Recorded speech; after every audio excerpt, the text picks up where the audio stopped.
نحمدہ ونصلی علی رسولہ الکریم اما بعد۔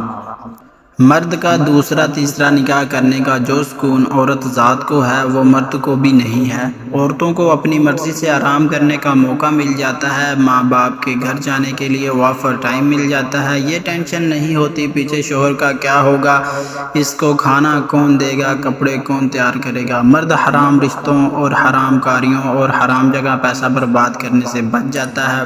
عورتوں کے اللہ کی طرف سے بنائی ہوئی ساخت کے مطابق ماہانہ بھی اس کو آرام مل جاتا ہے۔ گھر کی کام والی بننے کی بجائے وہ گھر میں اور بہت سے کاموں کی طرف توجہ دے سکتی ہے۔ لامحدود کام اور بچوں کو سنبھالنے کی وجہ سے جو عورتوں کی صحت کا حال ہوتا ہے 35 سال میں ہی ختم ہو جاتی ہیں۔ نہ ظاہری حسن بچتا ہے نہ ہی باطنی حسن، موٹاپا اور دوسرے امراض کا شکار ہو جاتی ہے۔ نماز اور دیگر عبادات یکسوئی سے نہیں کر سکتی، اپنے اللہ کو راضی کرنے کے لیے وقت نہیں ملتا، اور اس سب کے پیچھے کیا سوچو کار ہے۔ شوہر صرف میرا ہو، شوہر آپ کا ہی ہوتا ہے، یہ جو ہمارے درمیان، ہمارے شہروں میں، ہمارے علاقوں میں یہ ایک بیماری بن چکی ہے۔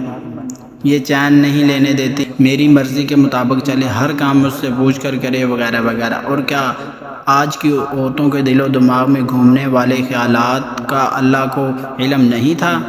جب اللہ تعالیٰ نے قرآن مجید میں حکم فرمایا، اے اللہ کے رسول اور صحابہ اور ان کے بعد آنے والوں نے، بلکہ ترکی، ایران، عرب ممالک، مصر، شام، الجزائر، سب میں آج تک مرد کی ایک سے زائد نکاح کرنا عام ہے۔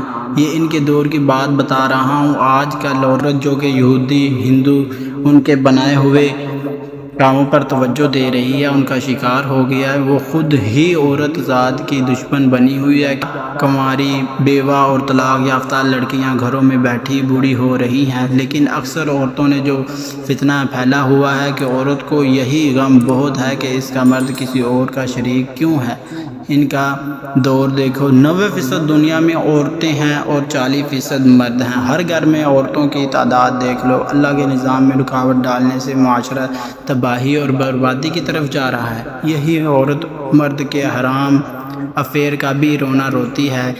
ایک سے زائد نکاح اللہ نے مرد کی جسمانی ضرورت کے لیے رکھے۔ صحابہ کے دور میں جب صحابہ غزوات میں، جہاد میں بڑی تعداد میں شہید ہو جاتے تو اس وقت جو بیوہ لڑکیاں ہوتی ان کی مشکل سے گھروں میں عدت پوری ہوتی، ان کو 2 یا 3 جگہوں سے نکاح کے پیغام آ جاتے تھے۔ آج کی عورت نے خود ہی ہر چیز کو مشکل کیا ہوا ہے، اور اس کے ساتھ ساتھ عورت کو ہی چاہیے کہ مرد کو حکم دے کہ آپ ایک اور نکاح کر لیں، ایک اور کر لیں، ایک اور کر لیں۔